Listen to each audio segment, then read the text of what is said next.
What is up, my friends? I am back doing another video.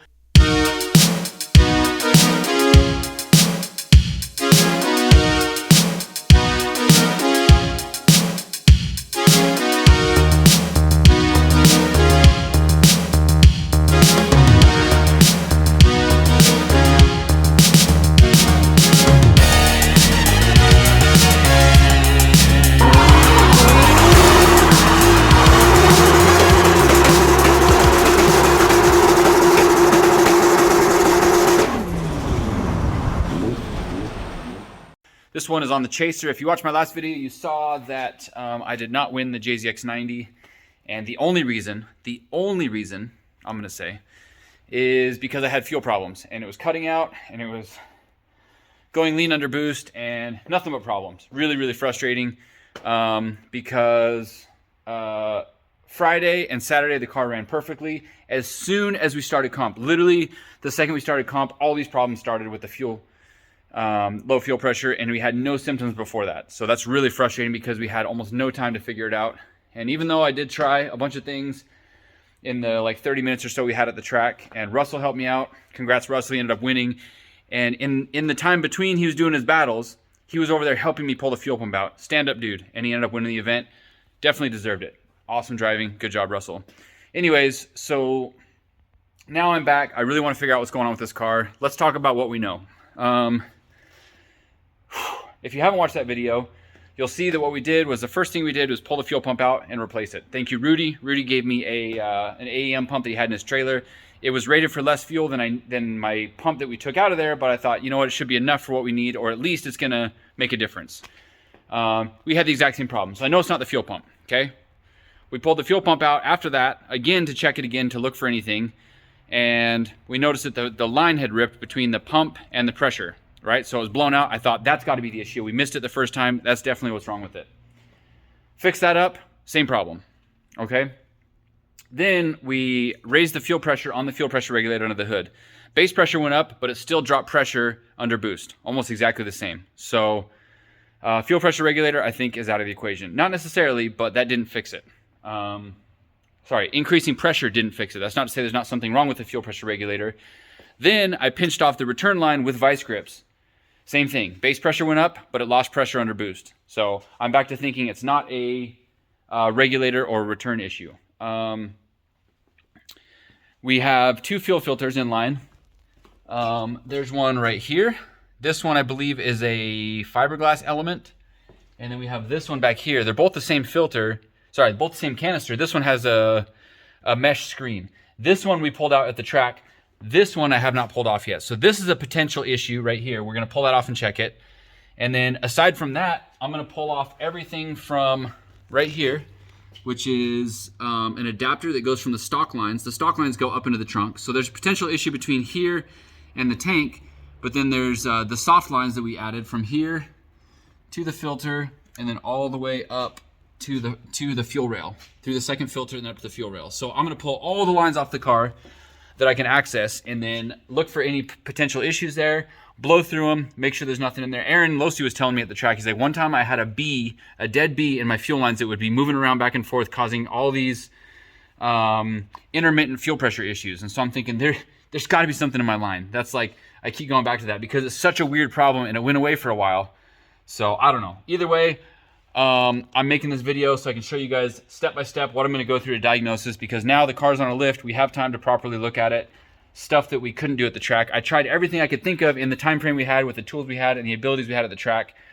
I wasn't about to pull every fuel line off the entire car in between my 32 and 16 battle. It just wasn't realistic. So that's what's going to happen. I still think there might be an issue between this hard line where it goes up into the car to the fuel tank. So we'll check that out.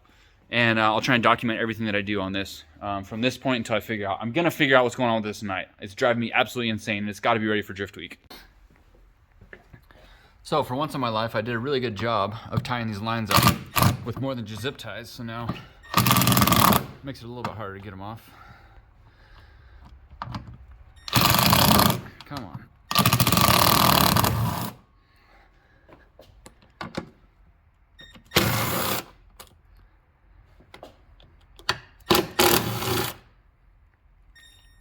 there another one? Nope, some more zip ties.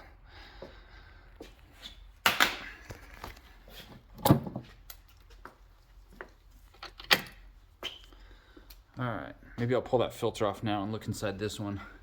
I might as well check both of them.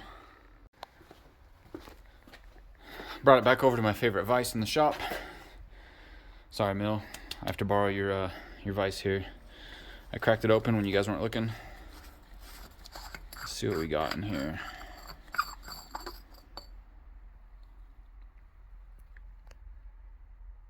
I see some suspicious stuff right there.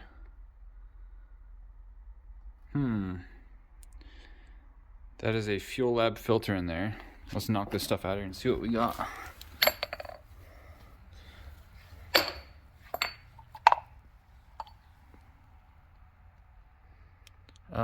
That's looking very suspicious. I'm very disappointed that I did not find this earlier. That's definitely the issue. Idiot. Freaking idiot. What is that? What the heck is that stuff? It's everywhere. This is embarrassing. I shouldn't post this video because it's so embarrassing. I don't know why I didn't check the fuel filter. If you guys watched my last video, I even said, it's never the fuel filter. In fact, I'm going to clip it and put it right here. It's never the fuel filter. The fuel filter, there's never anything wrong with the fuel filter. Idiot. It's always the fuel filter. What's the point of even making any more of this video? There's the problem. Figured it out. Idiot. All right, lessons to be learned. I guess always carry a spare fuel filter. Always check both filters. I don't know. What I don't understand is why there was no residue on the first filter, completely clean, but there's residue on the second filter. Now I got to figure out what this came from. Did it just pass right through the first filter and all get clogged in the second filter? I don't know. But that's what I got to figure out. That's why I made some assumptions that were dangerous assumptions, and it cost me a $20,000 car. Good job, Wicknick. All right, well, since we found the problem, I'm really curious what this is. This must be rust out of the tank. That's the only thing I can come up with. But I have a second filter, right? This one is in line between the tank and this filter, so why didn't this trap this stuff? I have a hard time believing that that much junk got through this filter with absolutely no signs of rust or any of this dirt or whatever this is left behind. So I'm gonna crack this one open and see what we can find in there. But it's really frustrating because literally all I had to do was take this out, toss it in the weeds, and I probably would have won the event. But I didn't bother to open that filter like an idiot. What an idiot.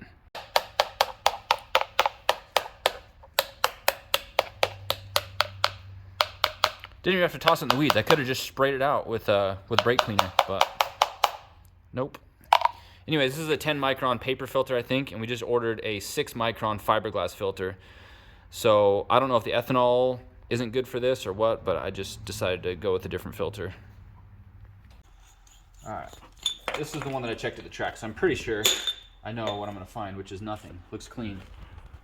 I can see light through it. Yeah, I can see light through it that way. Like nothing at all. No mud, no nothing, no junk. That means that I think this is a 75 micron. That means that junk coming through there is less than 75 microns. So it makes me wonder if this filter is even worth it. I guess this traps leaves and anything like that would be problematic. And that's the point of two filters, right? Most cars don't have two filters, but this one does. I guess for this reason. Should have checked it. Oh, there's a little bit of junk. If I would have looked a little bit harder at the track. Oh yeah, it's trapped in there where this pinched seam is. Some of it couldn't flow through there, but